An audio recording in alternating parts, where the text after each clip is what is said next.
Motherfuckers aren't even on the same level as me. And the fucked up thing is I got to deal with these lames and fucking lops and levas every single fucking day. You know, when you shake a motherfucker's hand, I expect to feel rough hands, calluses, and a strong handshake, and motherfuckers to look me in the eyes. Do you know how rare that shit is?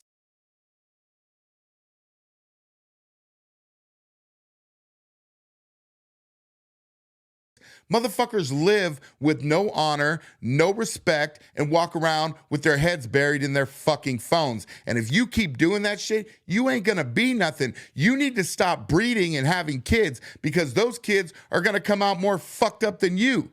You have to be a strong individual. I don't sit here and talk about prison because I think it's cool. I'm talking about prison that hopefully some of you lames and levas don't take the same path that I did and fuck their life up. But I tell you what, you don't like being called lames and levas, then do something about it. Fucking do something about it, okay? Be a better person. Be a fucking man because they are rare. There's barely any fucking men left. There's no testosterone. Everybody's a sissy little bitch that always has something to cry about. And see, I wasn't raised like that. I raised myself, okay? When I don't take that shit that happened in the past because a lot of shit happened to me in the past. I grew up in a fucked up family, sure. I grew up around addiction, sure. But I didn't let none of that shit get me. I don't think about that shit today, and I don't use it as an excuse on why I'm not moving forward. You have to embrace your pain. Take all that shit that happened to you and use it as a driving force to push you forward. I started doing time in prison, which I wouldn't take back. I wouldn't take back what I've learned while I did time because it made me the man that I am today. But now there's cats like me who have done time and that you could sit here and you can listen and learn from me so you don't have to travel down that same fucking road. You understand what I'm saying? So I started doing time again when I was 13 years old. Okay, I got tried as an adult when I was 16 years old. And I still wasn't ready for what I had to deal with when I hit the California prison system at 18 years old. And yeah, all these motherfucking lames that are on talking about, oh, I did this high power time. First of all, high power motherfuckers don't talk. They don't talk. They don't sit there and say they're high power. They don't wear t-shirts and say fuck around and find out. They don't do any of that shit. I mean, come on. You're pretty much saying, hey, fuck around and find out. You're giving motherfuckers an opportunity to try you. The high power motherfuckers and the smart people, we just lay back in the cuts and we watch what everybody's doing. We watch and pay attention to our fucking surroundings. Again, if I want to shake somebody's hand, okay, I expect a motherfucker to look me in the face and have a strong grip. And every motherfuckers that I've shook their hands lately, if they're soft like fucking butter because all they are is on their fucking phones and they don't even look people in their eyes anymore. And that's fucking sad. So yeah, I did a lot of time. I did 15 years in the adult, 4 years in the juvenile system. And when I first got into this, to the prison, I thought I had it all figured out. I thought I was a tough motherfucker. I thought I couldn't be touched. And I did that time. I did that 180 time. I was on a level 4 for 6 years of my term. Okay, 6 years of my term. And the reason I got there is because I was trying to make something out of myself while I was in prison because I thought that was the life at the time that I wanted to live because I didn't have nobody on the streets. I didn't know the streets anymore. I was institutionalized. Okay, so what did I do? I wanted to raise my hand for everything that was going on the yard. Pick up shoe term after shoe term. Then I end up on a 180. And when I was on those 180 yards, people are like, oh, when you get to a fucking 180 yard or level 4, the yard, people are getting whacked every day. That's not really how it goes down. There's really no programming on those yards. But the majority of cats that are up there, except for a select few that got up there the way I did, that actually had a date and it was going home, are doing life without. They're all in there for murder. They're never, ever, ever fucking getting out. And there were a bunch of youngsters. I started doing the California prison time in 94. I went to Tehachapi and then straight into fucking Chino. And those 180 yards, when you step onto those, it's a feeling that you can't even imagine. It is tension and it's eerie. It's an eerie fucking feeling, right? And, shit's popping off there all the time. Not so much. The 180 yards are so slammed down all the time. Well, first let me explain what a 180 yard and a 270 level 4 is. So a 180 yard, or 270 level 4 yard means that the gun tower has a 270 degree angle view on the day room. So they could see 270 degrees. A 180 cuts that in half because the people on the 180, of course, are more violent and more prone to violence, right? So it's a completely different ball game, but shit does pop off there.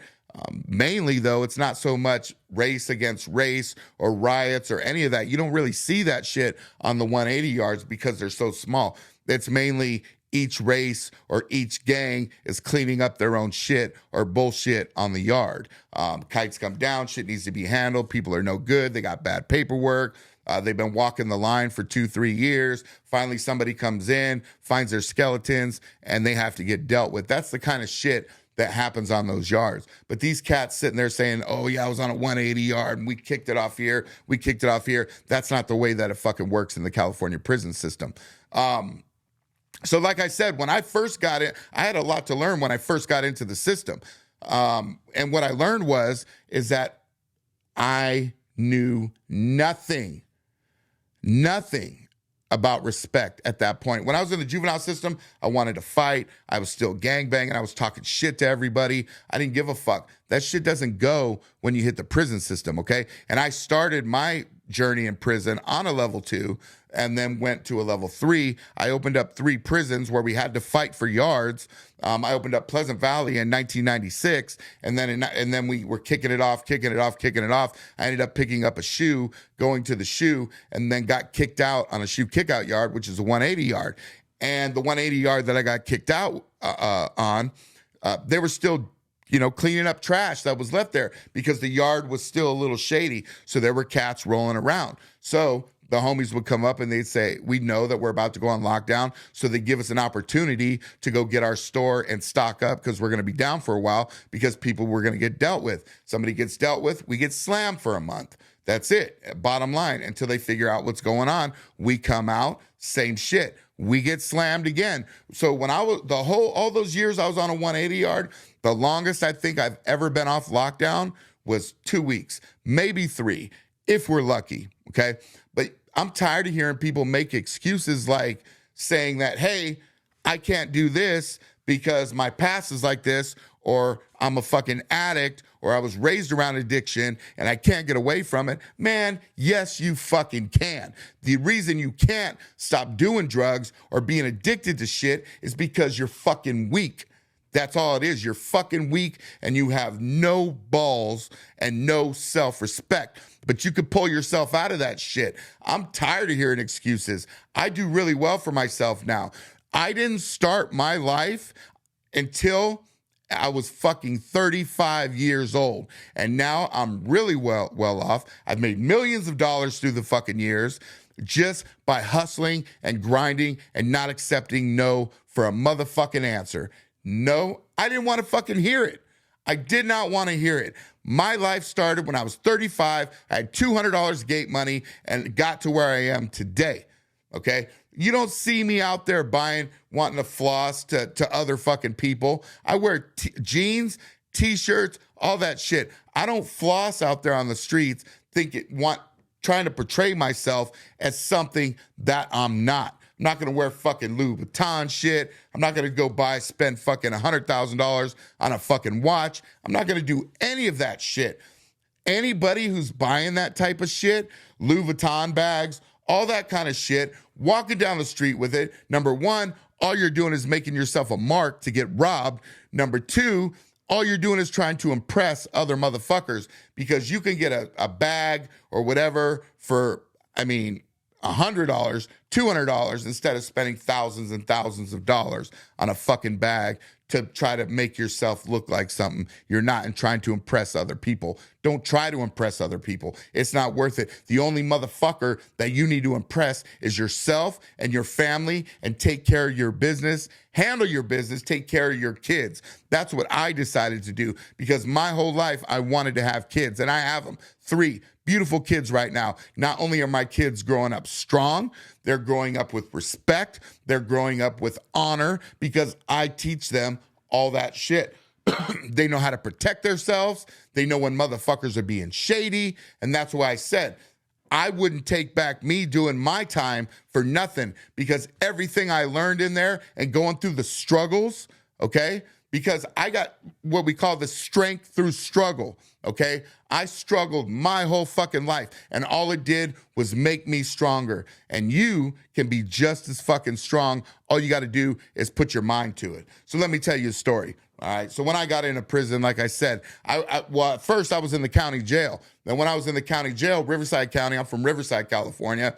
I already came from the juvenile system. I already knew what time it was. I was a fucking idiot. I wanted to be a high power motherfucker. And that's exactly what I did. They would put me in get along tanks. Let me explain the tanks the way Riverside County Jail works. You got white tanks, you got Hispanic tanks, and then you got get along tanks, where it's whites, blacks, and Hispanics, okay? So when I started coming into the jail, they put me in a get-along tank. As soon as I got in there, I got off because I wasn't going to live with no black cats. Not because, I'm fucking a racist or anything like that, but I already know the prison politics and how they work. So every time they put me somewhere where I didn't want to be, I would get off, okay? I would get off. So let me tell you something. This is where your ego blows up. This is where you think that you're a hard motherfucker. So after doing that for so long, everybody knew who the fuck I was. Everybody knew who the fuck I was. They put me in high power. So in high power, I had a red band, red jumpsuit. So when I walked down anywhere to court, getting escorted, anything like that, they would say, walking, and motherfuckers weren't even allowed to look at me. They had to turn and face the fucking wall. So I'm in high power now, and there's some other homies that are in high power that are way higher in the ranks than I ever got to. I mean, these are big homies and shit. And I remember I was in my cell because they put me in a single man cell. They wouldn't give me a cellie, but there was a big homie downstairs. And then there was a kid next to me that had to get dealt with. He had to get dealt with. So he comes up, we were able to walk around the high power area for about 30 minutes to take a shower, go door to door, door to door, door to door, and talk to the homies.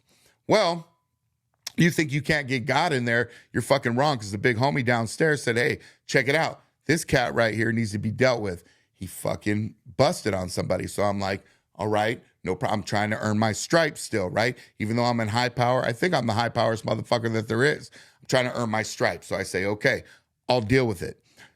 The homie is next door. I used to talk to this cat all the time. I would rap with him every fucking day. I thought he was a good homie until I heard what was going on.